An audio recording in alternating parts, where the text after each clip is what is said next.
When the world falls silent, when the power grid stops humming and the sirens finally die down, your first instinct might be to find food. Your second, water. But here's the uncomfortable truth that keeps you alive instead of dead. Before we get started, check out the link in the description to download our ebook. Check out our merch, brand new Christmas stock. Use the discount code YouTube. Link in the description. Now let's get back to the video. Neither of those matters if you spend the night in a collapsed warehouse or hypothermic in the rain. Your first task isn't eating or drinking. It's not dying where you sleep. This is a guide to finding shelter when civilization has stopped being a roof over your head and started being an obstacle. Course of falling debris, toxic air, and things that want to nest in your ribcage. Let's talk about the hierarchy of survival that nobody gets right in their head. Most people assume they'll starve to death. They won't. Most people assume thirst will get them first. It might eventually, but exposure will kill you in hours, not weeks. Your body is a machine that generates heat in cold, wet conditions. That machine shuts down in 8 to 12 hours. Hypothermia doesn't announce itself. You don't get dramatic shaking and then collapse. You get confusion. You think you're fine. You feel warm. You stop caring. Then you die.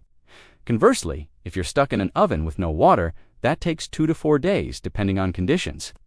But if you're in a shelter, you're controlling variables. You're out of the wind. You're not losing body heat to evaporation. You're regulated. Beyond the biology, there's the psychology. A human being without shelter develops what I'll call exposure panic. Your brain starts running in circles. You can't think clearly about your next move because your nervous system is screaming that you're vulnerable. Find a shelter, any shelter, and something remarkable happens. Your mind settles. You can plan. You can think about food and water strategically instead of frantically. Also, and this matters more than most people admit, a shelter is a defensible position. Whether you're worried about human threats or animal ones, being inside something beats being outside in every scenario except the building collapses on you, which we'll get to. Let's inventory what a collapsed world still has to offer. First, the obvious, urban ruins. Buildings don't vanish when civilization falls. They just become unstable, filled with mysteries, and occasionally hiding things you'd prefer not to meet. A partially collapsed apartment building can still have intact rooms on the upper floors. A parking garage has levels underground. A mall has basements. The advantage of ruins is that they're everywhere. The disadvantage is that they're structurally compromised and might have previous occupants who are no longer friendly. Next, natural shelters. If you're anywhere near mountains, hills, or forests, caves and rock overhangs become options. A cave entrance faces a particular direction. It has insulation from the surrounding rock. The major downside is that caves are popular with animals that are less excited to see you than you are to see them. Also, a cave is a dead end if something cornered you inside it. You want an exit strategy? Vehicles are criminally underrated as shelters. A car is a sealed box with windows you can cover. It maintains interior temperature better than you'd expect. An overturned semi-truck trailer is even better.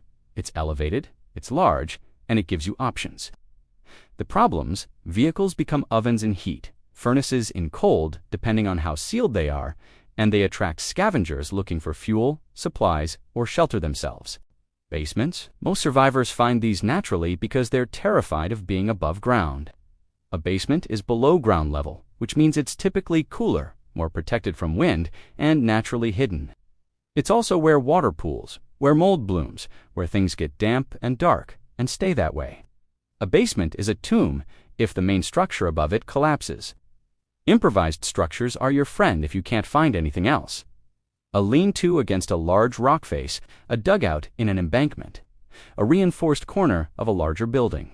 The advantage is you're building it to your specifications. The disadvantage is it takes time, energy, and materials. And then there are the weird ones: subway tunnels, bunkers, maintenance shafts, industrial freezers, shipping containers. These often work because they were engineered for other purposes before they became your last resort. Not all shelter is equal. Some shelter will kill you as slowly as exposure will, just with slightly more dignity. Red flag number 1: structural uncertainty. If you enter a building and the ceiling has obvious cracks, if the floor feels soft, if the walls are leaning the wrong direction, you have not found shelter. You've found a temporary reprieve that ends with compression. The rule is simple. If you're unsure, keep moving. Red flag number 2. Animals. A bird's nest isn't a problem. Bat guano is, because it breeds fungal spores that destroy your lungs. Bear scat is definitely a problem. Snake dens are a problem. If a shelter shows signs of active animal habitation, especially large animals or animals that might view you as either a threat or an intruder, find somewhere else. Sharing a space with a cornered animal that weighs more than you is a bad survival strategy. Red flag number 3, water damage and mold. This isn't just gross, it's active poison. Black mold releases mycotoxins that degrade your immune system, cause respiratory failure, and make you sicker than you'd be sleeping in the rain. If a shelter smells like mildew and corruption, if the walls are blooming with visible fungal growth, you're not finding refuge, you're borrowing sickness. Red flag number 4. Poor ventilation combined with sealed conditions. If you're in a small, enclosed space, a metal container, a sealed room, a basement with no windows, and there's no way to create airflow, carbon dioxide builds. Your mind gets foggy. Your breathing becomes labored. This kills people quietly. You wake up confused if you wake up. Red flag number 5. Toxic air. This includes chemical smells, petroleum fumes, sewage overflow, or any environment that might have been industrial. A factory basement might be the perfect size and shape, but if it reeks of ammonia or sulfur, your lungs are signing a one-way contract. Same with anywhere near old batteries, fertilizer, or chemical storage. Red flag number 6. Single points of entry and exit. If there's only one way in and one way out, and something goes wrong on that exit, a fire, an intruder, a structural collapse, you're trapped. Always know your second way out before you commit to a space. Red flag number 7. Obviously recent habitation by dangerous people. Signs of violence, weapons, caches, chemical residue. If someone was doing something illegal or harmful in that space, the space retains the energy of that harm. More practically, the person might come back. Now, the criteria for actually good shelter, location first, you want elevation. Being on higher ground means water doesn't pool there. It means you can see approaching threats. It means visibility works in both directions, which is uncomfortable but keeps you alive. If you're in urban areas, second and third floors of partially intact buildings are ideal. Not so high that collapse kills you, but high enough that you're above floodlines and ground-level predators. Proximity to resources matters. You want to be near water that you can filter, near materials you can use for tools or fire, but not so close that you're obviously accessible. Hidden doesn't mean invisible to smart people. It means not the first place someone looks. Ventilation is non-negotiable. You need airflow. A shelter with multiple openings that allow air to move through it without creating drafts or wind tunnels is ideal. You need to be able to create smoke that doesn't accumulate and make you lightheaded. Dryness, allied to ventilation. You don't want standing water. You don't want walls actively weeping. You want a floor that's solid and not spongy. Damp is survivable. Actively wet is a vector for disease and mold growth. Durability is obvious but often ignored. The roof shouldn't be held up by prayer. The walls shouldn't be cracked in ways that suggest recent movement. The foundation shouldn't be uncertain. Walk around the perimeter, look at the structure from outside, and understand how it's supporting itself. Insulation matters in moderate climates. If you're somewhere that gets cold, a shelter with layers, walls with air gaps, a roof that's not directly exposed maintains temperature. Materials matter. Stone holds temperature longer than metal. Dead leaves and fabric are better insulators than open air. Concealment is worth considering. Is this shelter obvious to someone walking past, or does it require knowledge or effort to find? The less obvious, the better, not paranoia, pragmatism. Defensibility means you're not completely exposed. It means you can secure an entrance. You have some control over visibility into your space. And if necessary, you can deal with visitors before they deal with you. A structure that you can partially block off, that forces people to come in single file, that gives you time to react, these matter. Let's talk about the ways survival instinct fails you because it's based on incomplete information. Do not hide in a building that obviously has mold blooming across every surface because you're desperate and cold. Yes, it has a roof. Yes, it's enclosed. Your lungs will thank you for approximately 4 days before infection sets in, and you realize you've traded one form of dying for a slower one. Do not claim an occupied basement as your own without confirming that the previous occupants have actually left. The family of raccoons living in the walls will argue. The family of people who were using the basement as a drug lab and might return will argue much more aggressively. Check before you commit. Do not settle under a half-fallen billboard or a tree with a significant lean just because it's partially overhead. That's not shelter. That's a slowly dropping ceiling with a time limit that you don't know. Eventually, it will give. Do not make your home in a flooded tunnel because tunnels are cool and out of sight. Water doesn't stay still. Rain upstream changes the equation. The tunnel that's currently ankle deep becomes shoulder deep in 4 hours. You've now traded shelter for drowning.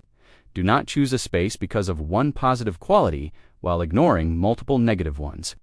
A building with perfect ventilation but an unstable ceiling isn't safe. A quiet basement with good insulation but visible structural cracks isn't an investment. Shelter is a sum of factors, not a single feature.